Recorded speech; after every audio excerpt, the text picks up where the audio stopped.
Bueno, vamos a darle continuidad a la clase que empezamos la semana pasada. Voy a pasar las diapositivas con fines nada más de repasar rápidamente lo que hicimos. Y bueno, habíamos acordado que esta iba a ser parte de nuestro contenido, dar parte de la tasa de filtrado glomerular, cuáles eran los laboratorios inicialmente complementarios, ver el alcance del examen general de orina y bueno, los dos puntos que nos hicieron falta por ver, que es albuminuria y ultrasonido renal. Habíamos documentado pues, que era muy importante reconocer porque tenemos que medir la función del riñón de nuestros pacientes, sobre todo para poder identificar tempranamente los pacientes que puedan estar con enfermedad renal crónica y bueno, de tal manera que podamos investigar cuál es la causa y ver si estos pacientes tienen alto riesgo de progresión. Pues hablamos del filtrado glomerular, la parte fisiopatológica, el hecho de reconocer que el filtrado no es más allá que ese equilibrio de las presiones hidrostáticas y osmóticas que están en la membrana transcapilar y coloidal y del espacio de la cápsula de Bowman y bueno, todos los factores que les comenté, ¿no?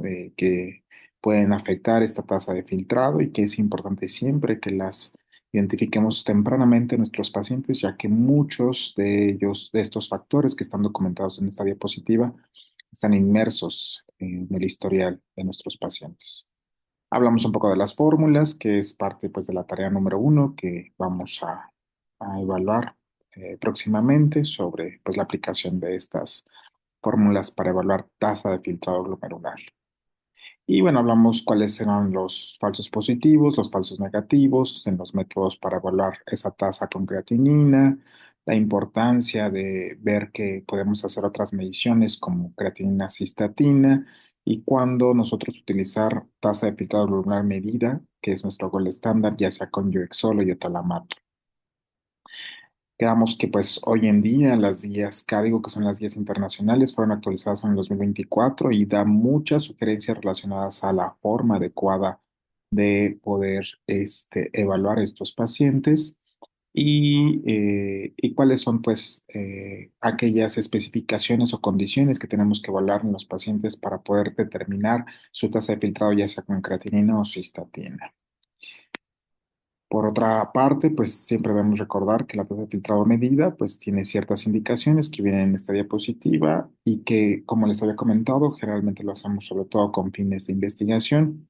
Sin embargo, pues bueno, en el mundo se hacen mucha tasa de filtrado glomerular medida.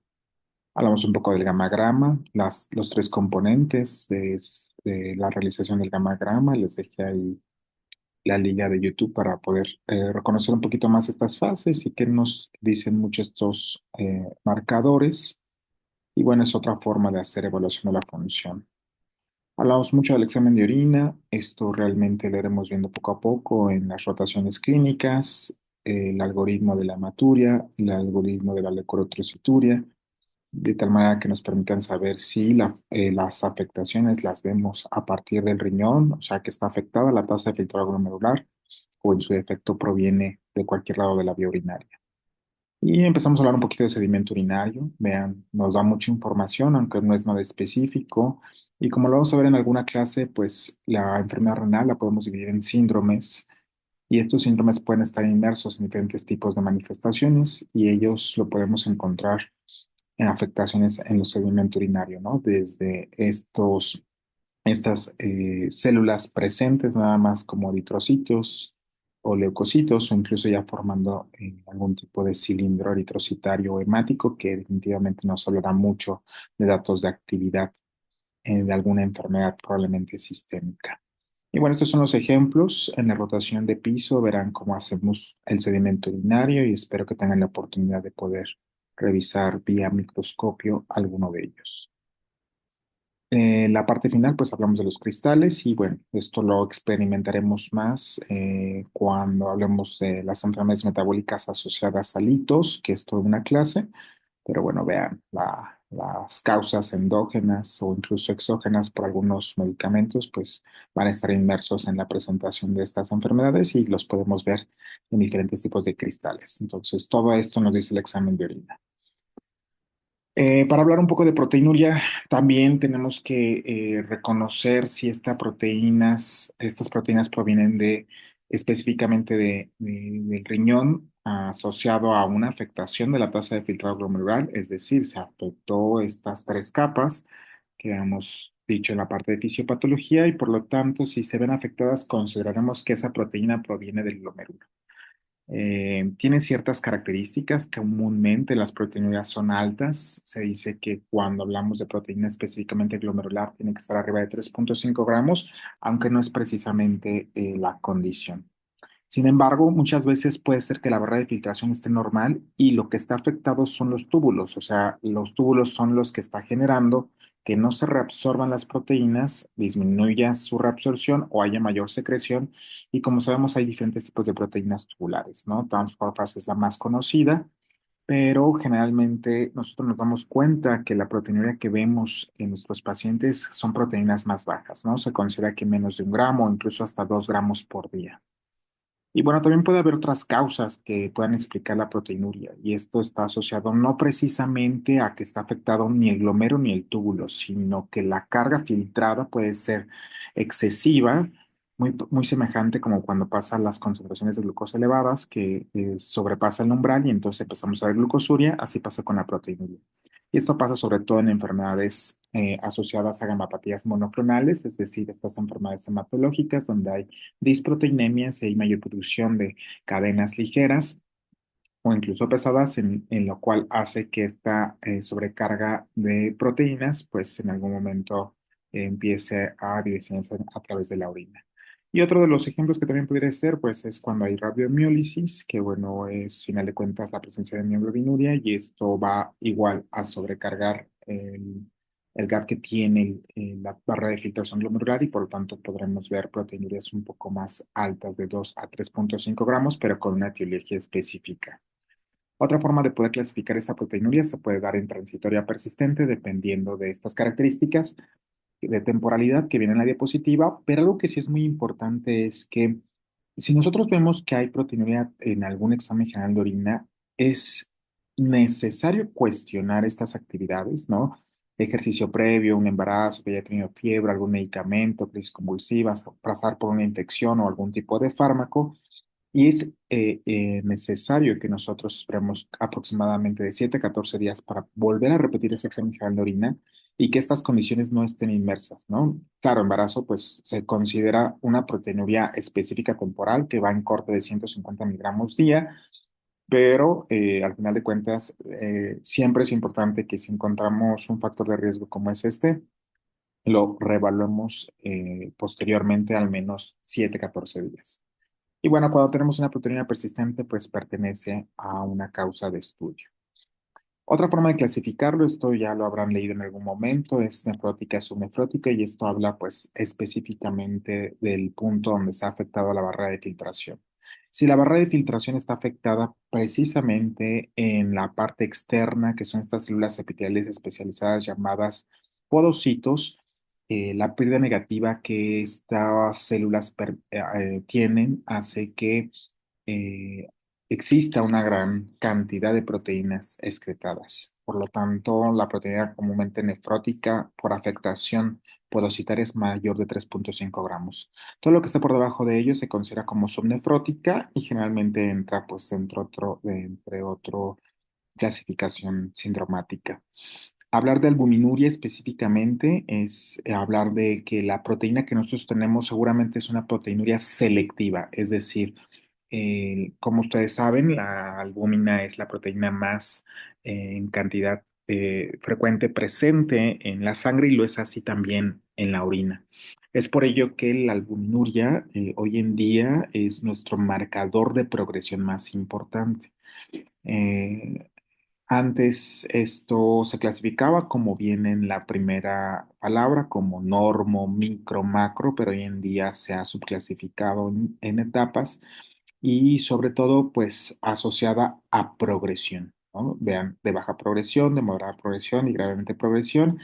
Y esto puede estar asociado por dos formas de medición. Una es en el spot, es decir, una medición única donde la albuminuria se divide en la creatinuria en una tasa, es decir, un índice de albuminuria creatinuria, o incluso en una cuantificación de la albúmina en 24 horas. Por si ven, hay una correlación de la misma medición, una índice en albúmina creatinina menor de 30 o una concentración de albuminuria en 24 horas menor de 30, pues se va a considerar como levemente elevada. Siempre va a ser muy importante cuando nosotros encontramos tasas arriba de 300 miligramos gramos o 300 miligramos días, porque son los pacientes que tendrán factores de riesgo más altos asociados a progresión y a daño a enfermedad renal crónica. Y eso se puede sintetizar en esta tabla. Como ustedes pueden ver, es una tabla de semáforos donde podemos identificar un verde, un amarillo en dos tonalidades y un rojo que por ende pues estratifican riesgos. En la parte de abajo vemos aquellos que son de bajo, moderado y alto riesgo y este riesgo está asociado a progresión a enfermedad renal crónica. En la parte del lado izquierdo podemos ver la tasa de filtrado glomerular estimada por creatinina sérica de acuerdo a CK de EPI, como lo vimos en las diapositivas previas, las cuales van a clasificar en 6 etapas, dependiendo de cuánto sea nuestra cuantificación. Y en la parte superior vamos a ver las categorías de la albuminuria de acuerdo a el estado de progresión leve, moderado y aumentado, siempre contemplando que arriba de 300 miligramos gramos va a ser el de mayor riesgo. Es muy importante aquí que vean que hay otras unidades, sobre todo cuando no son en el sistema internacional, que pueden cuantificar la albuminuria y siempre que lean bibliografía es importante que identifiquen cuáles son las unidades que lo reportan, ya que eso podría pues cambiar obviamente el valor de referencia. Ahora, para hablar de cuestiones de imagen, debemos de entender que el estudio más relevante para la evaluación de la morfología del riñón va a estar basado en el ultrasonido. Este ultrasonido va a tener ciertas características, como podemos ver, que están basadas entre los bordes, las medidas, estos componentes que se pueden evidenciar, como la corteza, la médula, y bueno, una relación que existe en la medición de las mismas. Como nosotros sabemos, la ecogenicidad va a poder identificar ciertas características de estos componentes y generalmente cuando nosotros hablamos ya de enfermedad renal crónica o un daño, vamos a ver que existirá un aumento de la ecogenicidad, sobre todo en la parte de la corteza. Los bordes se van a hacer perdidos, se van a hacer en algún momento lobulados, más pequeños, considerándose de manera general menos de 10 centímetros. Y obviamente esta relación donde la corteza se adelgaza, es decir, donde los glomérulos se encuentran, como sabemos, están en la corteza, pues obviamente va a existir una pérdida de la relación corteza-médula. ¿Cómo lo podemos identificar? Vean, este es un riñón con una iconogenosidad normal, un tamaño referenciado a 11 centímetros, los bordes están bien lisos, se ve claramente la relación entre la corteza y la médula, entonces es un riñón con características ultrasonográficas normales. Pero bueno, cuando existe enfermedad renal crónica empezamos a ver ciertos cambios muy tempranos, ven aquí empieza a haber como un poco de lobulación en el riñón, aunque su tamaño pudiese verse en algún momento inmerso, pero tampoco ya se empieza a ver como, mira, episodios de cogenicidad alterada, vean cómo aquí se ve una ecogenicidad normal y aquí ya se ve hiperecogénico, ¿no? Igual acá en la parte de donde está, este es el hígado, es obviamente el riñón derecho, entonces aquí estamos ante un polo superior y un polo inferior, y bueno, aquí vemos también la ecogenicidad aumentada en relación al resto del parénquima. O podemos ver ya riñones pues discretamente pequeños, aunque no precisamente lobulados. Para poder hacer investigación más avanzada en estos pacientes que ya tienen algún cambio o que incluso vemos que por sus características tienen alguna manifestación que vimos ya en las diapositivas previas, es decir, deterioro de la función renal por la tasa de filtrado medida, albuminuria, proteinuria, etcétera, podemos hacer una biopsia renal percutánea, que como pueden ver en esta técnica, lo hacemos guiado por ultrasonido, donde generalmente en los pacientes en decúbito, nosotros abordamos e identificamos el polo inferior y a partir de ahí, ante una pistola semiautomática, podremos hacer una punción para poder obtener tejido y poder mandarlo a histopatología. En esta diapositiva se presentan cuáles son las situaciones de riesgo, cuáles son las indicaciones y las posibles complicaciones, siempre enfocándonos en las indicaciones donde es evidente cuando existe un síndrome nefrológico, específicamente nefrótico o nefrítico, pues es importante llevarlos a biopsia renal en caso de que no exista alguna complicación. Sin embargo, también hay otras condiciones, ¿no? Hablamos de hematuria nefrológica, ya lo vimos en el abordaje. Hematuria con proteinuria, también ya lo vimos en el abordaje, o incluso pacientes que tienen insuficiencia renal aguda que nosotros no identifiquemos propiamente la causa. Va a ser importante que nosotros hagamos biopsia renal para poder identificar la patología. Ahora, existen pues ciertas cuestiones de riesgo, ¿no? No todo paciente que tiene deterioro, pues en algún momento logramos hacer la biopsia, sino hay pacientes que de alguna manera por sus condiciones vean riñones muy pequeños, menos de 10 centímetros, que evaluamos en el ultrasonido como vimos en la imagen previa, y ya la parte de la corteza ya está muy adelgazada, está muy delgada, entonces nosotros estamos buscando un componente tanto de la corteza como de la médula para poder identificar en la corteza los glomérulos y en la médula los túbulos, pero cuando no lo logramos, pues es una muestra que tal vez no será representativa. Hay riesgo, obviamente, en los adultos mayores, en pacientes que tengan anemia, que estén hipertensos, que pues en algún momento puedan tener pues un mayor riesgo a sangrado. Y bueno, estamos picando el riñón, es evidente que va a haber un poco de sangrado, la punción generalmente se hace con anestesia, solamente los pediátricos se hacen anestesia general, si no es local, y pues bueno, puede ser que en algún momento los pacientes puedan hacer hipertensos, haciendo un fenómeno de riñón de Paget. Raramente va a haber infección y bueno, puede haber en algún momento alguna complicación que al ser guiada por ultrasonido hoy en día con los métodos actuales, pues es realmente difícil que exista. Ahora, ¿qué vamos a encontrar? Me gustaría que estas diapositivas las viéramos con detalle porque realmente es una parte muy interesante ya que la nefrología tiene mucha correlación histopatológica. Como podemos ver en estos panoramas, utilizamos diferentes tipos de tinciones donde tienen la finalidad ver cada una de ellas ciertos aspectos del riñón. Podemos identificar que hay ciertos componentes, como puede ser el componente glomerular, que son pues estas bolitas que tenemos aquí, que las veremos en mayor ampliación. Pero podemos ver también cómo están los túbulos, que son estos que están aquí, que por sus características de este riñón vemos que ya tienen como ciertos cambios. Generalmente estos túbulos tienen que estar más pegaditos, como es en esta zona, algo llamado espada con espalda.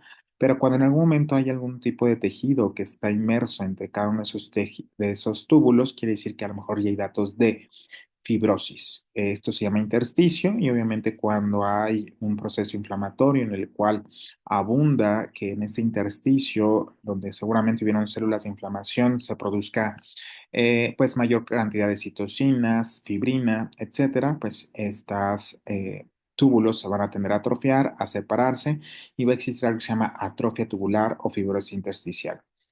Es decir, este ejemplo es evidente de un paciente que tiene enfermedad renal crónica, donde aunque sí hay unos glomérulos, haya daño per se crónico, donde pues seguramente este paciente tal vez clínicamente nosotros pensaremos que está cursando con deterioro de la función renal.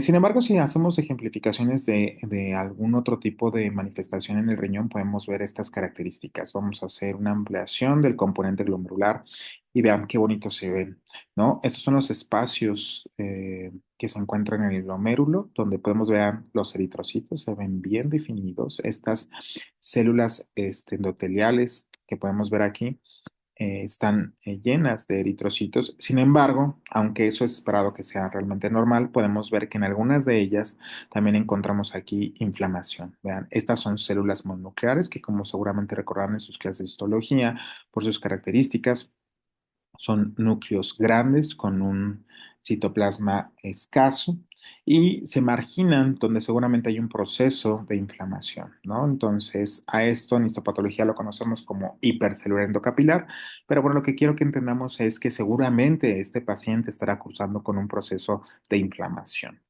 Ahora, si nosotros nos vemos aquí al ladito, también podemos ver muchas células como las veíamos aquí, ¿no? Son células inflamatorias que están marginadas en el intersticio. Entonces, seguramente aquí hay un proceso inflamatorio que si lo combinamos es muy probable que tal vez sea una enfermedad autoinmune que esté generando una manifestación tal vez de hematuria o proteinuria. Vamos a contrastarlo con la diapositiva de aquí al lado, donde nosotros podemos ver igual el mismo glomérulo, que por sus características de la tinción, vean, esta tinción tiende a fijarse de rosa en lo que, en aquellas zonas que son ricas en proteínas que se encuentran basadas en la barrera de filtración. También se ven, vean cómo están estos ovillos capilares abiertos. Sin embargo, en algunos de ellos, por sus características, ya hay como unas como tendencia a estar como fibrosado, es decir, como unas cicatrices, cicatrices que no están libres durante todo lo que es este, el lobillo capilar. Sin embargo, podemos identificar que ya hay como un daño ligeramente crónico y que también se ve afectado el lobillo capilar. Es muy probable que este paciente tal vez tenga deterioro de la función del riñón. Ahora, hay ciertas características que vemos en estos tejidos que por ello es muy importante que reconozcamos a la biopsia renal como nuestro gol estándar para evaluar síndromes glomerulares. Y podría ser este caso, vean, este caso también tiene una afinidad tintorial que lo que vemos más grueso tiene que ver con la barra de filtración, pero vean, ya casi no están abiertas las asas capilares, hay mucha destrucción, hay, en algún momento nosotros vemos que seguramente hubo un proceso de inflamación y en estas zonas ya no las vemos como delgaditas, ¿no? En algunas partes las vemos como gruesas. Aquí mismo vean cómo se ve como un grueso, como un doble riel. Aquí mismo también se ve como un doble riel. Este proceso justamente habla de que seguramente hubo aquí un proceso de inflamación y que en su afán de poder en algún momento generar limitación o que no haya mayor proceso de inflamación, el riñón creó una segunda membrana, ¿no? Y esto lo conocemos como un patrón membrano proliferativo, que no es más allá que la remodelación de la barrera de filtración glomerular ante un proceso inflamatorio crónico. Esto es muy común presente verlo en los pacientes que tienen lupus o incluso en los pacientes diabéticos o en los pacientes trasplantados que hacen rechazo crónico. Pero no solamente el componente tubular es importante, también tenemos que irnos al componente del tubular, ¿no? Estas son las células tubulares que podemos ver sus núcleos. Tenemos, aquí debería de verse, pues de alguna manera aquí sí se ve el epitelio de estos túbulos que permiten la absorción de proteínas, glucosa y electrolitos.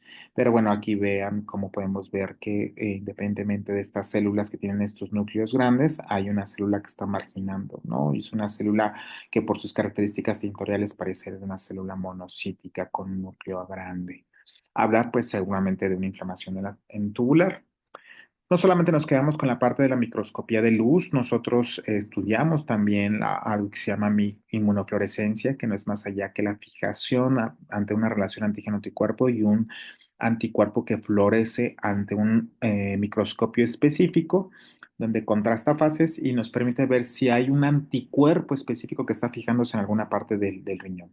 Y bueno, si ustedes se imaginan, esto es un glomérulo y aquí están las asas capilares. Entonces quiere decir que esta proteína, que es una inmunoglobulina, está fijándose en las asas capilares, ¿no? Y puede ser que fije muy poco, que fije mucho. Si lo ven aquí, por ejemplo, también la albúmina se puede fijar ante un fluorocromo y bueno, en el contexto de este paciente que fija IgG y fija albúmina, seguramente por ahí nos podrá dar como que la orientación. Y bueno, este es un paciente con enfermedad renal crónica que tuvo diabetes, que por eso es que fija albúmina como una manifestación de albuminuria en un paciente crónico. Y una de las herramientas pues más interesantes que tenemos nosotros en el aspecto de la biopsia es el hacer microscopía electrónica. Como podemos ver en esta diapositiva, podemos ver la ultraestructura de la barrera de filtración glomerular. Vamos a fijarnos en esta. Aquí se encuentran específicamente lo que es el endotelio capilar, que es fenestrado, o sea, vean, tiene fenestras, o sea, se encuentra ese endotelio capilar, pero tiene ciertos hoyitos, los cuales descansan en una barrera, en una membrana basal glomerular. Y en la parte externa dijimos que son los podocitos, que este es el podocito, es su núcleo y son sus podicelos, los cuales deberían de verse interdigitados, ¿no? Entonces, todo esto es la barrera de filtración, pero la parte patológica, vean, se puede ver de este lado, donde también podemos ver este endotelio fenestrado. Aquí vamos a imaginar que prácticamente están los eritrocitos, etcétera, y esto tiene que pasar de este lado para formar orina. Descansa en una membrana basal glomerular, pero vean el proceso podocitario, ya no se ve interdigitado, no se ve como tal vez un poquito aquí, ¿no? Los dígitos, o sea, que están separados, como se ven aquí, ¿no? Sino ya empiezan a fusionarse esos interdígitos que son de diversos podocitos. Y bueno, esto generalmente pasa en ciertas enfermedades como la glomerulosclerosis focal y segmentaria, que es una enfermedad multifactorial que por sus características afecta el podocito y al tener una afectación del podocito, este podocito se separa de esta barrera de filtración, fusionándose estos podicelos y desafortunadamente estos pacientes cursan con proteinuria y deterioro de la función del riñón. Pues para concluir, la verdad es que nosotros hablar de los métodos, pues tenemos varios. Esto se acompaña justamente de lo que recomienda las guías Cádigo recientemente para nosotros tener ciertas formas de evaluar los pacientes que pueden tener algún tipo de enfermedad renal. Primero, en la detección, como sabemos, pues medir la albuminuria, ya quedamos cómo son su clasificación de estratificación, la tasa de filtrado, dependiendo pues los métodos que tengamos. Y si vemos alguna alteración, pues siempre corroborar. Ver cuál es el método que utilizamos, si vamos a utilizar tasa de filtrado estimada por creatinina o si podemos utilizar cistatina, que es la que la mayoría recomiendan, si está disponible. Ya les había comentado que hay ciertos beneficios y no beneficios. Dijimos que hay que evaluar la cronicidad. ¿Cómo podemos llegar a evaluar la cronicidad? Generalmente viendo el ultrasonido, ya vimos que son ultrasonidos hiperechogénicos, donde se altera la corteza, la médula, donde se hacen pequeños, lobulados, etcétera.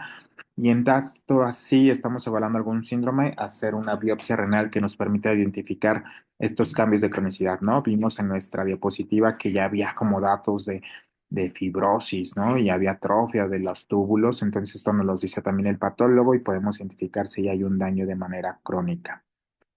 Recordar que esta tasa de filtrado estimada, pues siempre requerimos utilizar ecuaciones que son validadas en nuestra población. Afortunadamente, pues CKDP ha sido evaluado en nuestra población mexicana.